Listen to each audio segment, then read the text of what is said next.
Welcome to the third of our Driven by Purpose webinar series, planned for the 2020-2021 academic year at the Grady College of Journalism and Mass Communication. I am Yan Jing, Assistant Department Head of the Advertising and Public Relations, which is the coordinating body for this event. Today, we are happy and honored to be joined by Carole Munroe, Senior Director of Global Brand Communications at Hilton Worldwide. Carole is an engaging and collaborative PR and communications executive and marketing strategist with deep content experience, leveraging big picture expertise, creativity, and technology. She is also known for building high-performing teams, executing high visibility, global and local events, leading crisis management strategy and response, and serving as a valued advisor to senior executives. As a former journalist, she is a tenacious champion for consumer-focused content, connecting audiences with relevance, emotion, and timeliness to drive trust and business. Today's conversation will be focused on the Hilton effect, how a 100 years young company transforms travel with purpose. Following my conversation with Carole, we have invited Taylor Vogus, a second-year PhD student whose expertise includes PR ethics, to ask questions on behalf of students at the University of Georgia. Thank you all for taking time to be with us today, and welcome, Carole.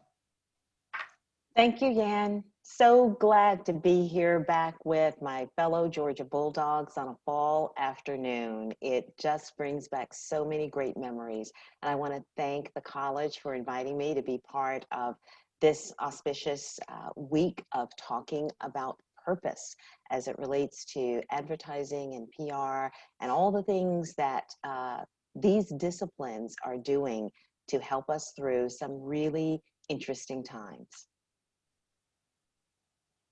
So, Yan, I thought that since we're just starting, and I know that a few people may be still getting settled in, I thought I'd start with a video.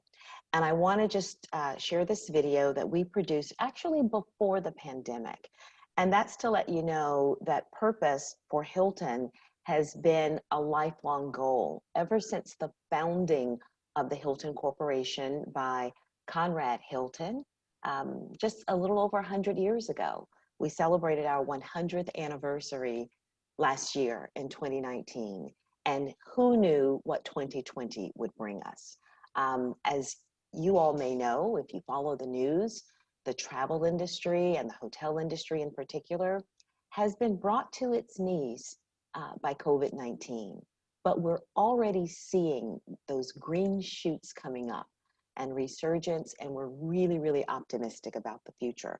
But this is a journey on how to bring our business back.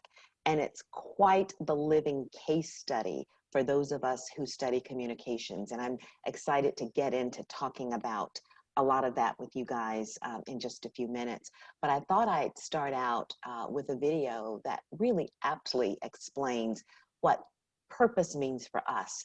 And within our company, we call it travel with purpose. You're going to see our CEO, Chris Nassetta, talk about travel being in its golden age. Again, just a reminder, this was recorded pre-travel, but we hope to take travel back to its golden age in the years to come. So that's my little caveat there. And my friend Jim can cue the video. For almost a century, Hilton has brought the world closer together. We have pioneered destinations, experiences, and technologies that have changed the way people travel. You see, to us, hospitality is much more than the service we offer our guests. It extends to our neighbors and our collective world.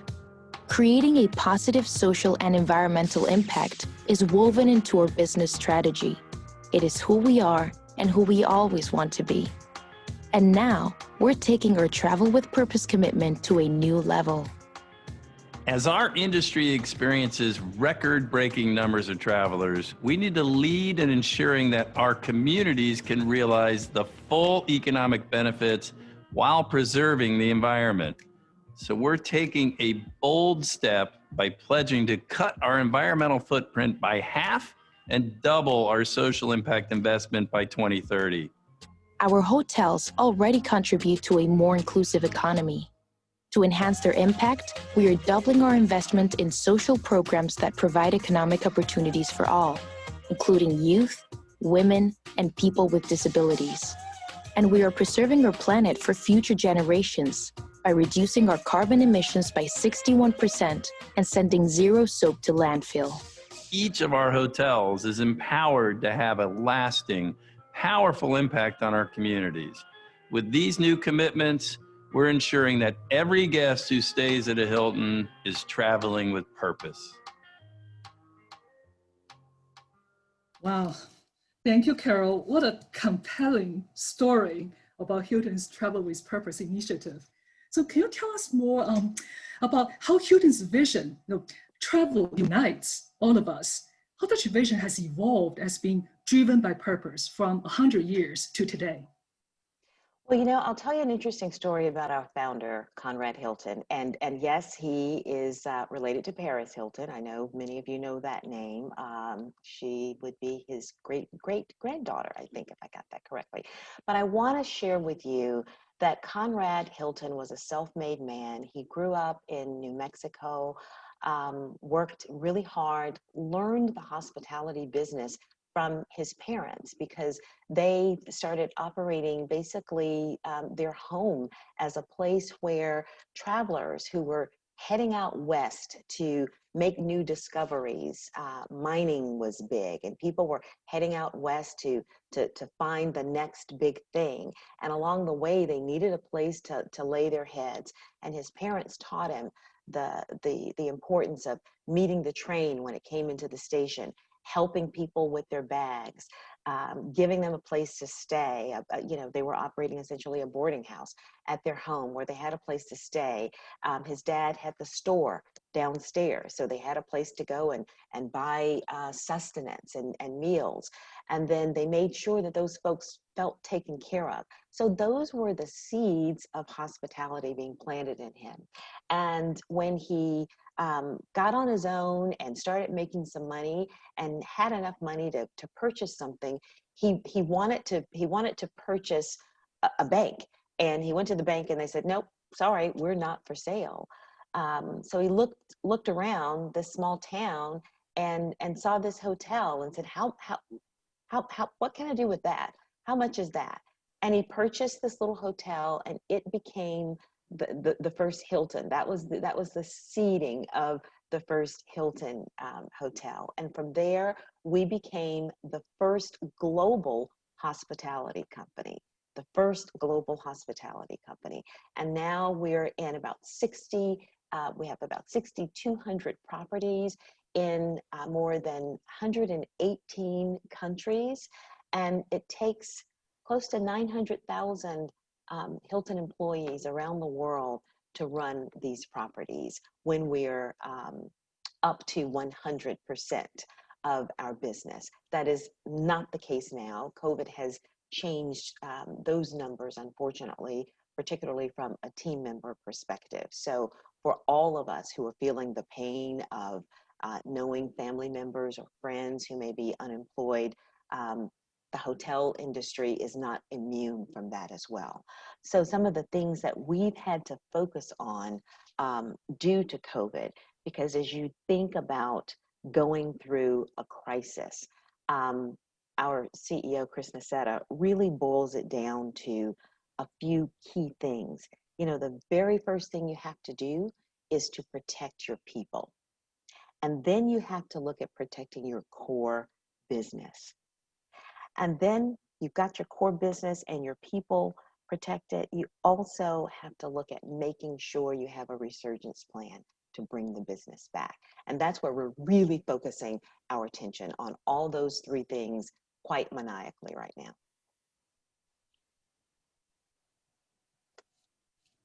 Yeah. So in light of last year, right, we talk about when COVID-19 hit the travel and hospitality industry. And so how did Hilton take a global crisis, as you said earlier, into an opportunity and really a force for social good? Particularly, what's the impact of the Hilton Effect Foundation? Well, the Hilton Effect Foundation, and I want to tell you a little bit about how our foundation, which we created just last year, got its name. When we were exploring our 100th anniversary and asking ourselves, okay, we're 100 years old. Does that sound old or does it sound experienced? We think it sounds experienced. We know it sounds experienced because as we started to dig into our history, we discovered that not only was Hilton the first global hospitality company, but Hilton instituted some firsts that defined hospitality. We were the first company to offer air conditioning in hotel rooms. We were the first to put televisions in hotel rooms. We were the first to create the airport hotel. And there are many other firsts. Some of my most beloved are that the chocolate brownie, and I'm sure we've got a lot of chocolate brownie lovers out there, was actually created in a Hilton, in one of our Chicago properties, the Palmer House. The pina colada, the very first pina colada, was invented at the Caribe Hilton in Puerto Rico. So lots of firsts in our history. But when we started to think about the impact that Hilton has, whenever a Hilton hotel was built in a community early on, we often were the first hotel to go into a community. And think about what that does for the community. It brings in more business people because as a business person, trying to make that next discovery of where should I build, where should I take my business, where's the next opportunity, you're not going to go anywhere where you don't have any place to stay. So when they see a hotel in a community, whether it's in Nigeria or any other country, it brings more businesses there. And we partnered with a Stanford University professor, New York Times best-selling business author, Chip Heath, and proposed that question to him. Can you tell us what impact you see Hilton having when we go into communities? And he was able to confirm that there is indeed this Hilton effect that we saw over and over again in countries all over the world, where one Hilton property is established there, then an entire economy and a city is built around that property, giving us a huge responsibility from the very beginning of our history to know that community matters. So we've always been engaged in community because we've actually helped build communities around the world and economies, which leads to people getting jobs, being able to educate their kids, and then that circle of life just continues.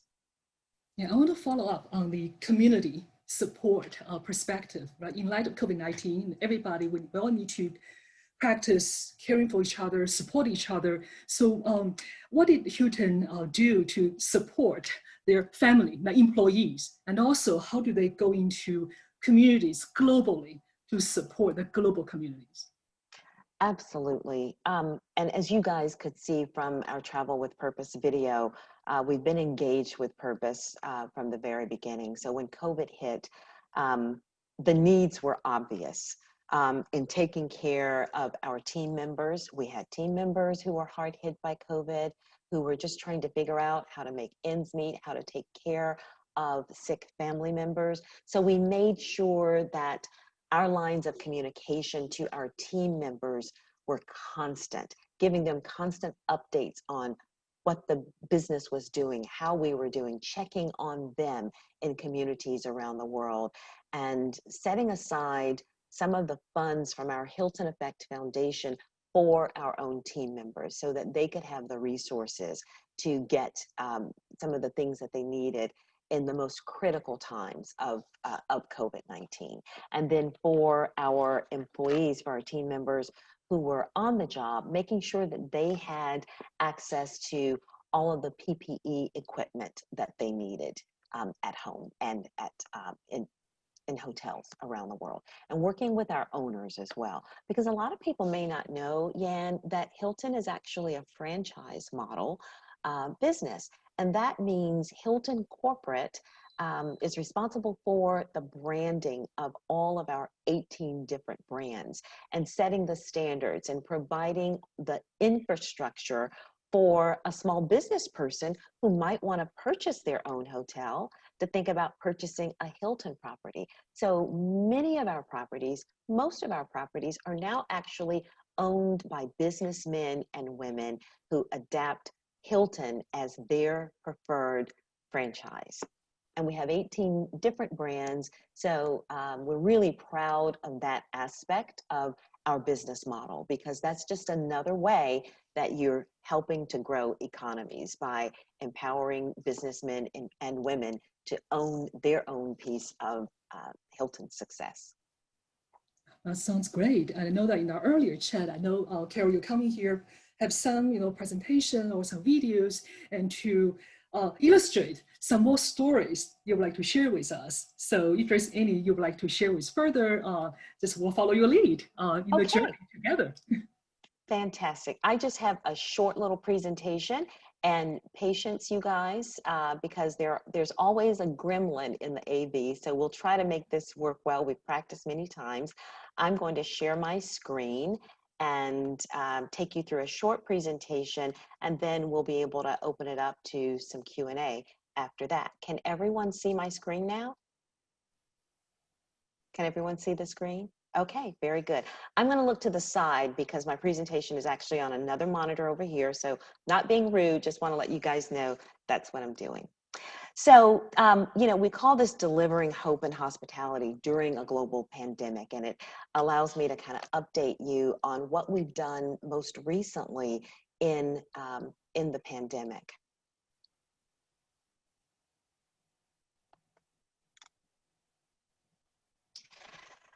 I mentioned we're a leading hospitality company, 18 brands spanning the lodging sector. And our brands are composed of more than 6,100 properties, more than 977,000 rooms and growing, and we're in 119 countries and territories.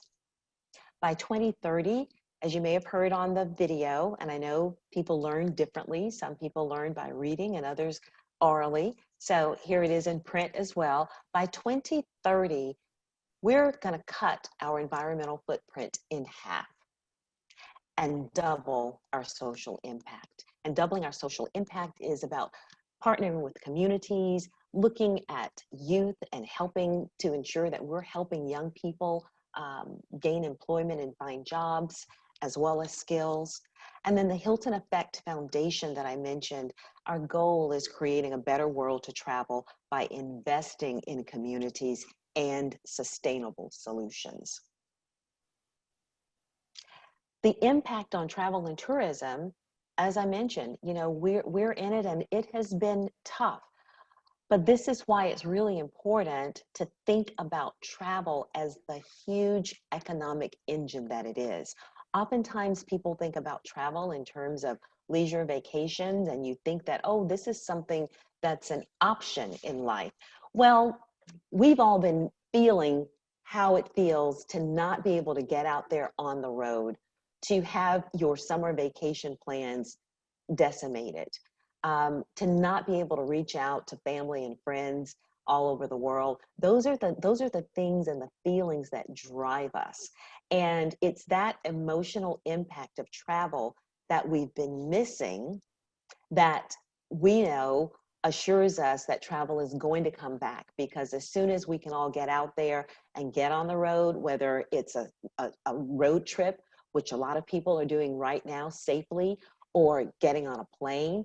I've been on a plane at least 5 times during the pandemic, totally safely. And the truth of the matter is, flights and hotels are probably the safest and cleanest they have ever been in the history of both of those industries. So, and there are good deals out there as well. So for those who have the wherewithal to want to get out there now, it's really a good time to travel, and know that when you do, you're helping to restore jobs, because we've got 100 million jobs at risk across the industry. 2.7 trillion reduction in travel-related GDP. So our global response has been multifold.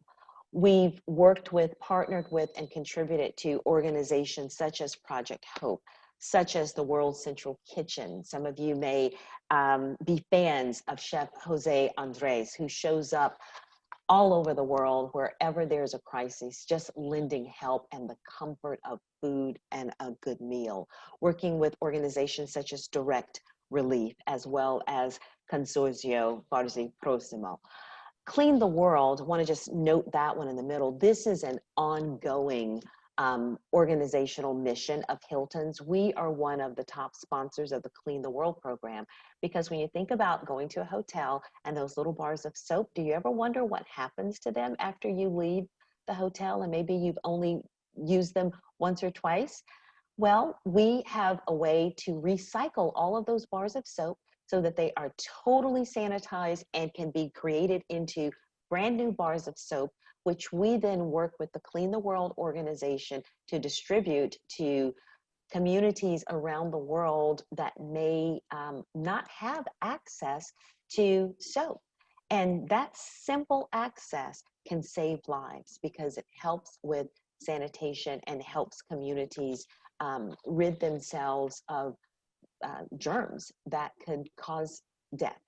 So really, really huge advocate of Clean the World. And that's one of our ongoing organizations that we work with. During the pandemic, we partnered with American Express to offer 1 million thank yous. And by that, I mean up to 1 million free hotel nights we made available to key medical staff who were responding to the COVID-19 crisis. Because a lot of these people have families, they wanted to ensure that they weren't potentially taking anything harmful away to their families into their own homes. And as we've been following the news, we know that in the depths of the pandemic, they were doing overnight shifts, not getting sleep. So our hotels were a safe place that they could just go and crash and have their things with them and ready to jump back into helping to save lives and helping to keep people safe. World Central Kitchen, that partnership provided nearly 30,000 free, fresh, and healthy meals to sustain our frontline medical workers. And then here's how it works from an ad PR perspective. When you think about the role that purpose has in your public relations strategy, a company that has a strong foundation of purpose can then build their consumer brand communications from that, their corporate communications from that, and their crisis communications from that, because you've then shown the public that you can be trusted, that you are there for them, that you keep your word, and that you are part of their community. And all of those feelings will open them up to your message with a greater amount of believability. So the things that we do in the purpose realm, we're doing it from the heart. We're doing it because it is the right thing to do for businesses to be involved in our communities, but it also is good business. And from a PR perspective, this is the foundation that you want to lay, because it makes your advertising even more receptive, because people remember, oh, Hilton, I saw that they worked with World Central Kitchen. They donated 1 million hotel rooms to frontline workers. That's a place I don't mind staying in the future and spending my money on, because Hilton also represents my ideals. And that's evident in some of the coverage that we've received from the slide that you're seeing here. The Newsweek in particular, in Good Company, look at all of those major brands, and we were fortunate to have been chosen to be one of those brands who did good things and rose to the occasion of helping out our communities during the COVID crisis. And we're evolving our approach. We've all been in this together. We know that every day we hear something new and different about COVID-19. Sometimes we have to shift. You know, you can take 2 steps forward and then a step backward, depending upon where you live and how your community has successfully opened up or not, following the science. So every day is an adventure, but we stick to those 3 things that I talked about: taking care of our team members and our people, taking care of our guests and our owners, and then working on how do we make the business come back. Well, And, thank you. oh, go ahead, Yan, Oh, sorry about that. thank you. It's really very heartwarming, and truly it's travel with purpose unites us in such a profound way. Absolutely. And I'll close with a little video that kind of shows you in real time what our team members have been doing. So Jim, if you can cue up the second video, that would be great. And then we can come back for some Q&A. Our hotels look a bit different these days, but our hospitality knows no boundaries. From a place to wash your hands, to a bright light amid the darkness. From a place for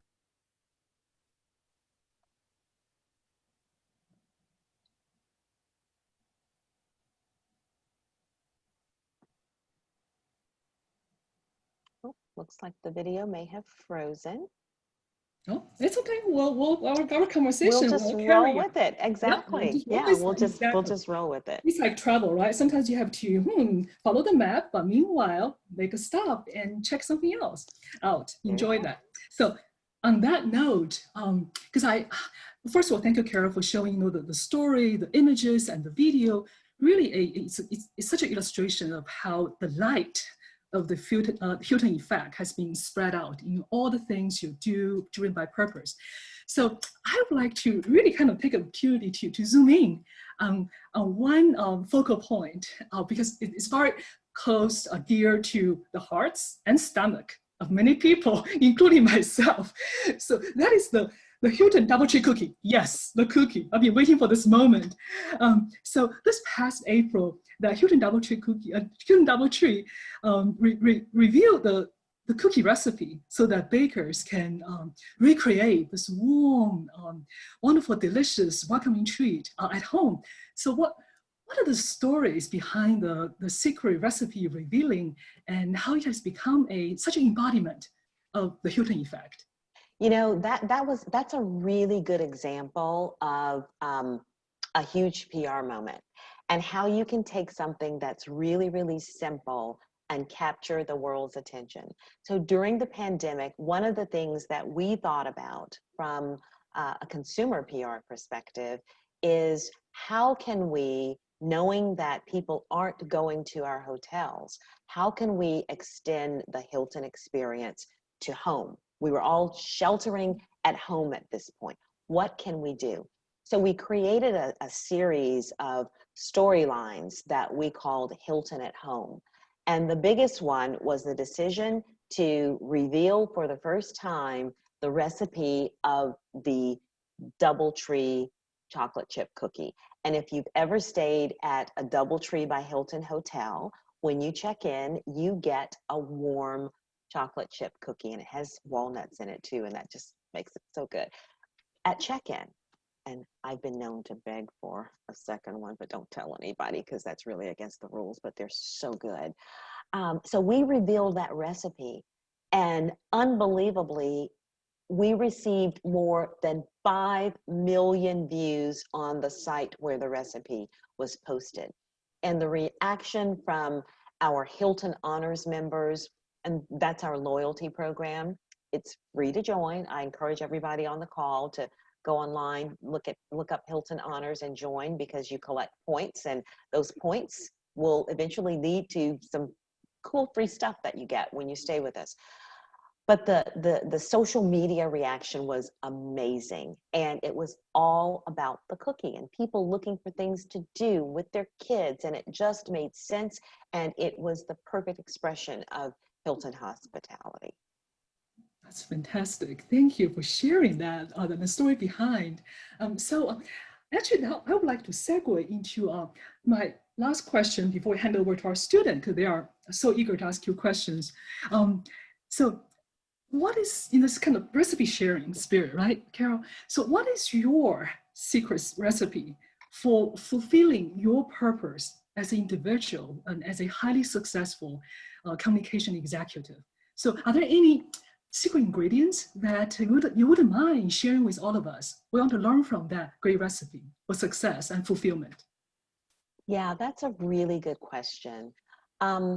And there are a few ingredients. I'm actually jotting them down as I think about it. And it actually takes me back to my previous employer, which was Disney. And Walt Disney had a saying that was called the 4 C's.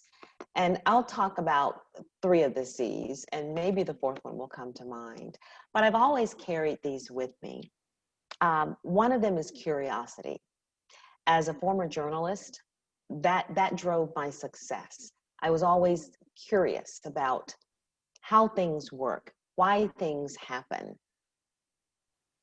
getting to know people, curious about other cultures. That curiosity, if you're majoring in journalism, can lead you to great stories.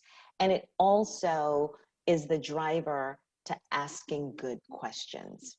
So don't be shy about asking good questions. Creativity. It takes a lot of work to come up with a really big idea. So you gotta be also confident enough, and that's the other C, to fail. You know, not every idea is going to be the big idea, but you got to go through about 100 bad ideas before you get to that really good idea. And that means having enough armor on to not fear failure, because you learn every time you fail. Failure is one of the keys to success. Read any biography of famous people that we admire and how they made it. They typically talk about all the failures, Walt Disney included. Mickey Mouse would not have existed if Walt had not failed miserably in trying to sell Oswald the rabbit. So don't be afraid of failure, because it can lead to many, many things. And it takes some confidence to not fear failure. So those are some of the things that I carry with me throughout my career that try to drive me. Also, just making sure that you take care of the people around you, having empathy, practicing servant leadership. When you get to the point that you're responsible for a team of people, the thing that you want to do is set them up for success. And that means not being afraid to let go of a good idea. You know, sometimes ideas take flight because you're willing to let someone else own it, or let someone else help you make that idea bigger than what you may have imagined. Well, thank you. Thank you, Carole, for so generously sharing your secret recipe. I know I'm taking notes about the 3C and caring practice. So now, with that said, I'm going to invite Taylor Bogus, our PhD student, who will be representing students at the University of Georgia. Taylor. Continue learning. Yes, Taylor, the stage is yours. Well, thank you again, Carole, for your participation in this wonderful series. I know that University of Georgia students, like Grady and beyond, will most definitely benefit from your insights and experience. So just to get us started, this question was actually inspired by a student conversation. And that question is, how should students, when interviewing with companies, ask about the company's culture and approach to ethics and diversity? That's a really good question. And I think it's an excellent question to ask any company that you're exploring, because the interview is twofold. The interview is about the company getting to know you, but it's also your opportunity to get to know the company, because you may think on limited knowledge that you're a good fit for this company. But then the more you learn about the culture, you know, you have to decide for yourself, is this the environment that works for me? And I would also encourage you to do your research. We have access to Google and so many search engines now, and companies, to their credit, are more transparent than they have ever been. So you can find out a lot about any company you're exploring online, and the smarter you are about the company you're applying with and interviewing with, the better you're going to interview, because they will take note that you've done your research about their company. And those are the types of people that they're looking for. Most definitely, especially, all of the resources that we do have online. It's kind of just expected to go in and see what you want and what you can bring to that company. So in the spirit of that, what are some ways that students can forge connections and network in this currently virtual world? I've noticed that there have been a ton of free webinars because everyone who's stuck working from home is looking for ways to reach out to others, to have that sense of humanity that we miss in being physically together. So take advantage of that. I know that many of you are active with PRSSA and with ad PR councils and such. Make sure you're looking through your resources and identifying those free webinars and joining in, because you get to see everybody's names. When top executives are giving presentations, you learn about them. Then you can reach out to them on LinkedIn after the presentation. So it's a really good way to network. In fact, it's really interesting, but when you think about it, because we've all been, in our homes and limited in where we can go and what we can do, there are actually more and easier ways to network in this current environment than ever before. So take advantage of it. Most definitely. There are a lot of resources, and it's just about finding the ones that best fit your expertise and where you hope to be in the future. Exactly. And Zoom and Microsoft Teams and WebEx and all the ways that we're connecting have also become in many ways the great equalizer, because not everybody has money to jump on a flight and maybe go, do a company visit. There are some employers who might not pay for that employee to come in to interview for the job. And so, when you're starting out, many of us have had to pay our way to get to an interview. You think about just Uber costs and all of that. All that has gone away because most interviews are occurring now online, and it makes them more available and accessible to everyone. And that's a good thing. It really is. Just being able to have the field leveled and opened up is so extraordinary, and almost the silver lining of the time that we're experiencing currently. So Absolutely. In that spirit, what are ways that you would encourage UGA students to get involved that organizations like Hilton Hotels would take note of? Interesting. Well, that hasn't really changed. The most successful students are the ones who get involved. So get involved on campus. Make sure that you are doing things outside of your class experience to enhance your experience and to build your confidence and to network. This is the perfect time to do all of that. When I was at UGA, I worked at the campus radio station for a semester. I was on the staff of the Red and Black. I was a leader in University Union, in all kinds of activities, around bringing students together, bringing speakers to campus, staging concerts. There are so many things like that to get involved with.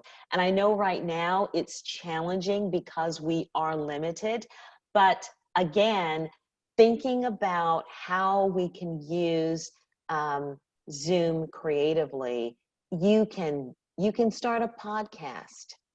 You can schedule courageous conversations to talk about some of the things that are happening right now, to get other people's viewpoints, or to just let off steam, because sometimes that's just something we all need to do.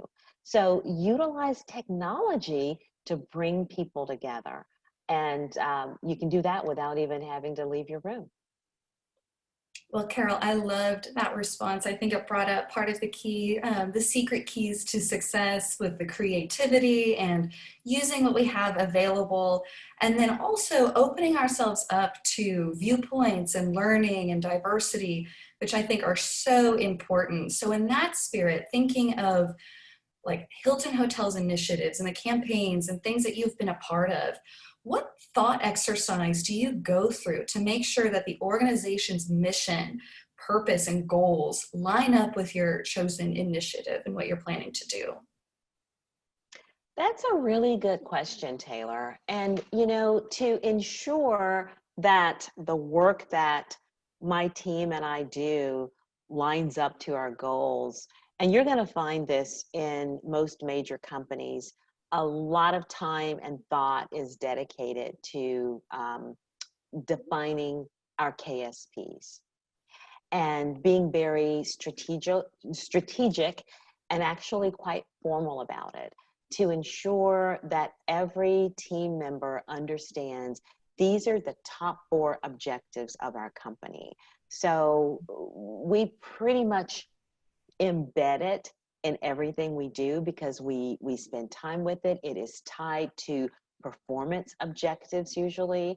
So it's written down, and then we're required to write about how we're going to commit to it. What's our plan? What's our business plan for the year to helping the company achieve its objectives for the year?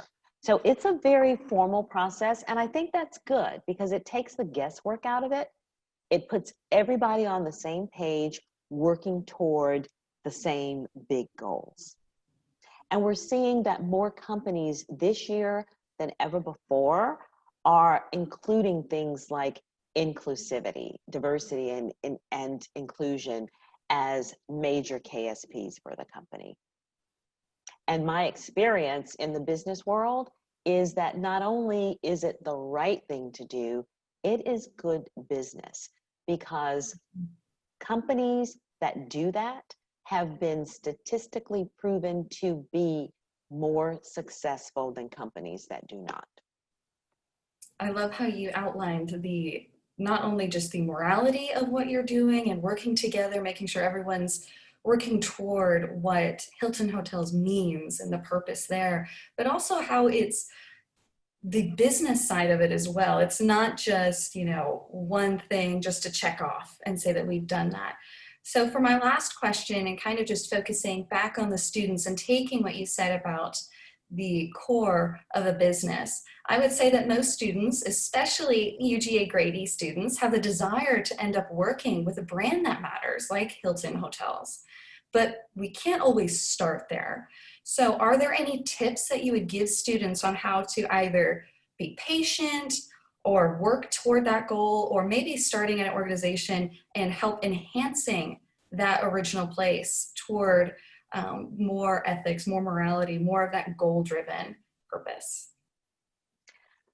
Another really good question. Taylor, you are really good at this and so confident too. I'm just so proud of you and having this opportunity to see you do your thing today.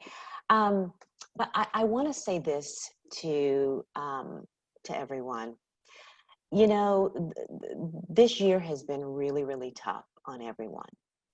And I think it's been particularly tough and sometimes unrecognized how tough it is on young people like you. You know, I think about students who graduated from high school this year without a high school graduation. You know, I can tell you personally in my family, my nephew lost his father just a couple of weeks after Father's Day. His father found out he had COVID a few days before Father's Day, and a few weeks later, he was gone.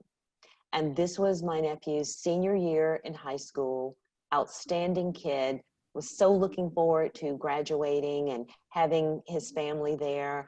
And his dad was looking forward to taking him off to college where he had a full scholarship.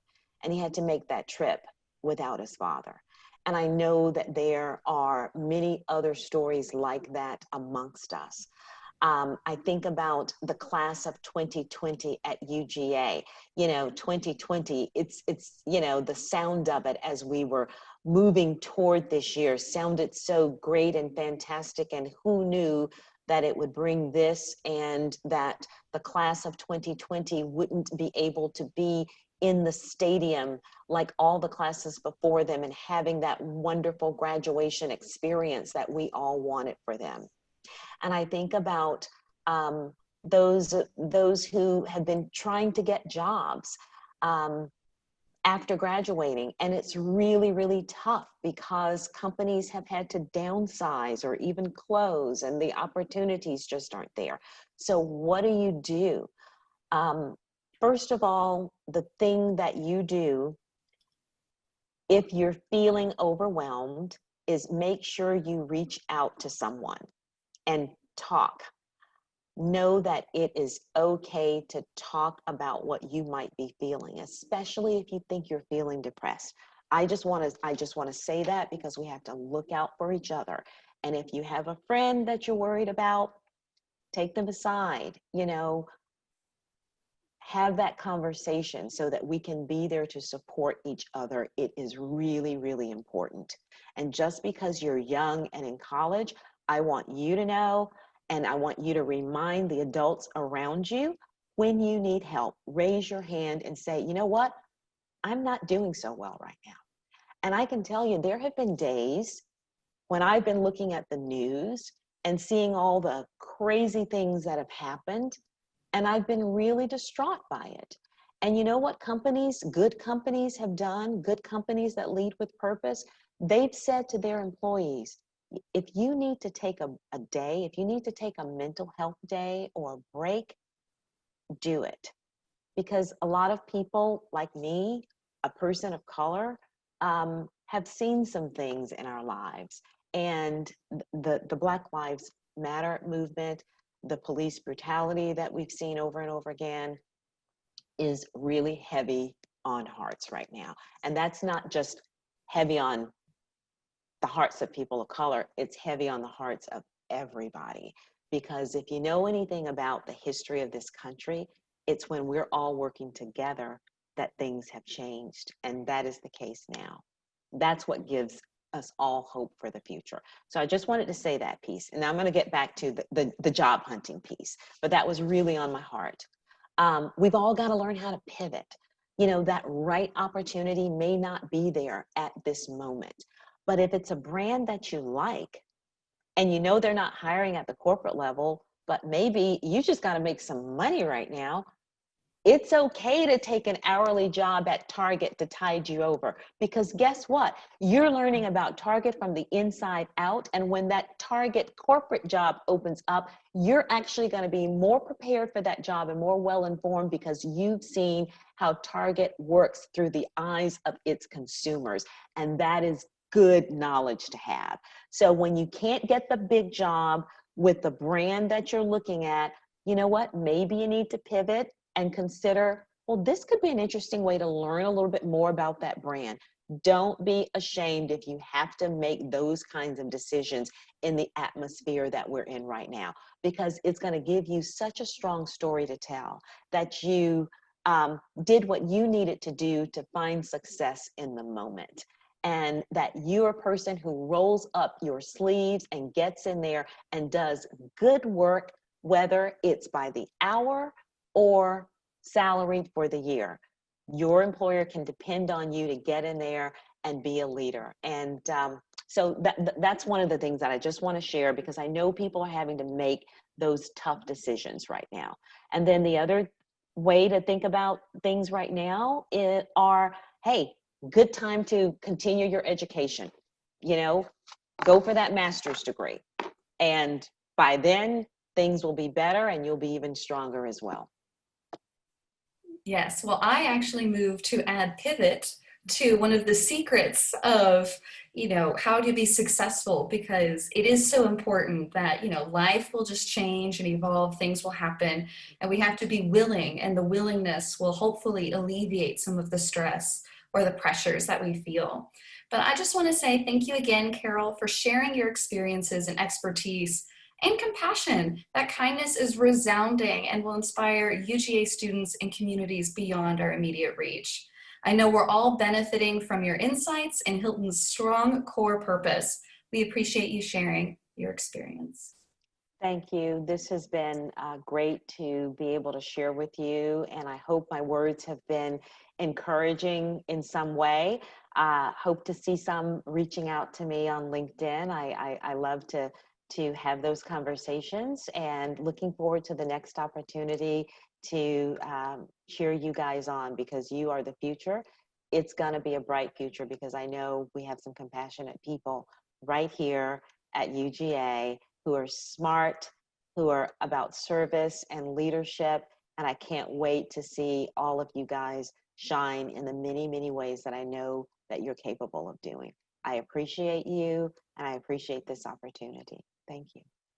Well, thank you so much again, Carole and Taylor. And I think it's a conversation like this, just like good travel, right? Conversation like this unites us all. Mm-hmm. Just like good travel with purpose unites us all, right? So I personally feel deeply inspired, and so I want to thank you so much for this conversation, that let's all travel together and in our journey, work-wise, study-wise, and here are our panelists and also our faculty, students, alumni, and attendees who are now watching, joining journey right now. So I want to thank you again. So let's not forget, travel, live our life, do our good work with purpose. With purpose. Okay? So, and this conversation will continue, our journey will continue. So I hope you all will be able to join us for upcoming webinars in this series. So on Wednesday, November 11th, our guest will be Maxine Clark, founder and former CEO of Build-A-Bear Workshop, and current CEO and president of ClockFox Foundation, and chief inspirator of the Damar Divine Project in St. Louis. She'll be joined by Jeff Jolly, founder and president of Lighthouse Council, in a discussion on philanthropy and social good. These programs are complimentary, but registration is required. So simply visit at pr.uga.edu/driven-by-purpose for previously recorded session and to register for upcoming events. Finally, I would like to recognize our program sponsor for today, EdClub, providing members with industry-related content and networking activities designed to guide the transition from university to careers in the advertising industry. Thank you all for joining us as we continue the conversation of Driven by Purpose.